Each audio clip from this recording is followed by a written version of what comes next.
तो भैया आज हम पढ़ेंगे आचार्य रामचंद्र शुक्ल जी का जीवन, जो बोर्ड परीक्षा के लिए वेरी वेरी इंपॉर्टेंट है, जो बोर्ड परीक्षा में पूछा ही जाता है। हर बार बोर्ड परीक्षा में पूछा ही जाता है कि इस प्रकार से लिखें। सबसे पहले क्या करना है, सबसे पहले प्रश्नोत्तर नंबर संख्या डाल के जो होगा वो प्रश्नोत्तर नंबर संख्या डालेंगे। फिर आचार्य रामचंद्र जी का शुक्ल का जीवन परिचय ऊपर डाल देंगे, फिर अंडरलाइन कर देंगे। जिस प्रकार लिखा है इसी प्रकार से आपको बिल्कुल लिखना है, कोई तकलीफ नहीं।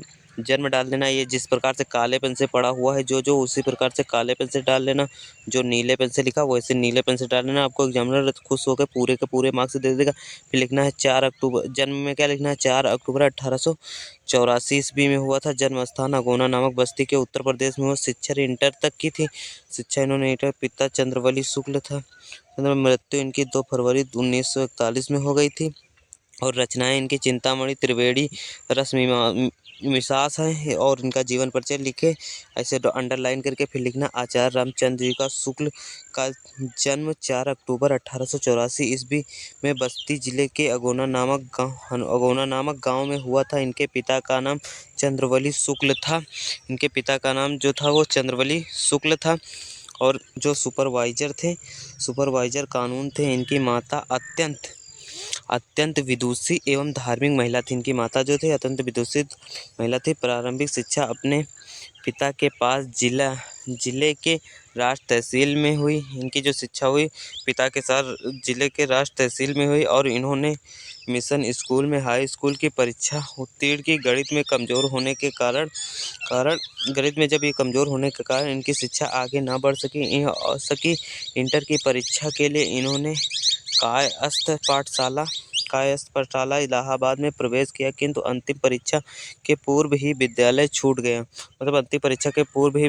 गया। इन्होंने मिर्ज़ापुर के न्यायालय में नौकरी कर ली, किंतु संभावनानुकूल न होने के कारण छोड़ दी। और मिर्ज़ापुर मिशन स्कूल में चित्रकला के अध्यापक हो गए। मतलब इन्होंने मिर्ज़ापुर के स्कूल में चित्रकला के अध्यापक हो गए।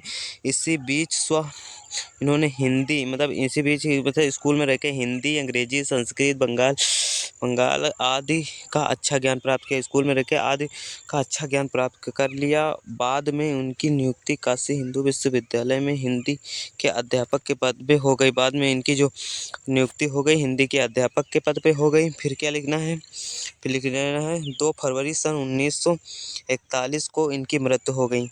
2 फरवरी सन 1941 को आचार्य रामचंद्र शुक्ल जी की मृत्यु हो गई। अब रचनाएं लिख लेना। रचनाएं में लिखना चिंतामणि, त्रिवेणी, रश्मिमिसा आदि। ये भैया इसी प्रकार से लिखना, आपको पूरे के पूरे मार्क्स दे देगा। ये वेरी इंपॉर्टेंट है, ये पूछा जरूर जाता है। बोर्ड परीक्षा में पूछा भी जाएगा, हर बार परीक्षा में पूछा भी जाता है। तो भैया इसी प्रकार से लिखना, आपको एग्जामिनर पूरे के पूरे मार्क्स दे देगा। तो भैया मिलते हैं नेक्स्ट